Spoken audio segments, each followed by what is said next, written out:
Les dirigeants européens, réunis jeudi à Bruxelles, ont timidement progressé sur la voie d'une aide militaire accrue à l'Ukraine, après un nouvel appel à l'aide de son président, et face à une menace russe jugée de plus en plus inquiétante.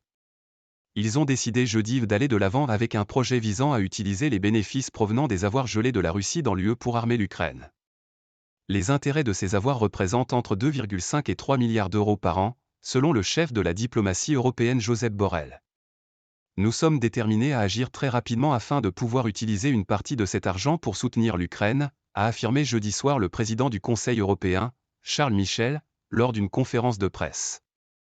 La Russie a menacé mercredi l'Union européenne de lui intenter des poursuites judiciaires sur des décennies, dénonçant une initiative qui s'apparente à du banditisme et à du vol. Kiev ne cesse de réclamer de ses alliés qu'ils accélèrent leur livraison d'armes et d'obus, mais l'aide occidentale s'essouffle. Les Européens cherchent les moyens de renforcer l'arsenal ukrainien, ainsi que leur propre industrie de défense, au moment où une aide américaine de plus de 60 milliards de dollars est toujours bloquée au Congrès à Washington. L'Ukraine agit comme un bouclier pour l'Europe. Il est donc de notre responsabilité d'agir aussi comme un bouclier pour l'Ukraine, a plaidé la présidente du Parlement européen Roberta Metsola. Financement innovant. Outre la saisie des revenus des avoirs russes gelés, d'autres formes innovantes de financement sont à l'étude. Les 27 ont ainsi demandé à la Banque européenne d'investissement, BEI, organe de financement de l'UE, d'élargir ses prêts aux entreprises de défense. Mais pour M. Zelensky, le temps presse. S'il vous plaît, ne perdez pas le temps nécessaire pour renforcer l'industrie de défense, a-t-il demandé. Depuis des semaines, les forces russes reprennent l'initiative sur le champ de bataille face aux Ukrainiens en manque de munitions et d'armement.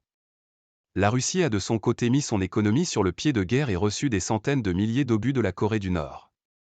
L'UE veut renforcer ses capacités de production d'armes, mais se heurte au manque de financement pour y parvenir.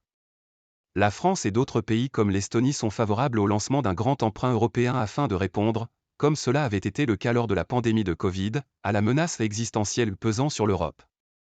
Une solution maintenant. Il y a plusieurs voies possibles à explorer, dont un emprunt européen, ont affirmé les ministres des Affaires étrangères français, estoniens, lituaniens, lettons, portugais et roumains, dans une lettre commune. Mais plusieurs pays, dont l'Allemagne, les Pays-Bas et la Suède s'y opposent, et les 27 se sont seulement engagés jeudi à examiner toutes les options en matière de financement. Je ne suis pas convaincu que les plus eurobonds plus, emprunts européens, soient la solution à tout, a déclaré le Premier ministre belge, à l'unisson d'autres pays très réticents. Les dirigeants européens sont par ailleurs parvenus à adopter une déclaration commune sur la situation à Gaza. Ils réclament dans ce texte, le premier des 27 depuis fin octobre, une pause humanitaire immédiate en vue d'un cessez-le-feu durable et appellent Israël à ne pas lancer d'offensive à Rafah, dans le sud de la bande de Gaza. Très divisés sur le sujet, ils avaient renoncé à un texte commun lors de leurs deux précédents sommets, en décembre et février. Enfin, ils ont donné jeudi leur feu vert à l'ouverture de négociations d'adhésion avec la Bosnie-Herzégovine, qui ne commenceront qu'une fois réalisé un certain nombre de réformes par ce pays des Balkans.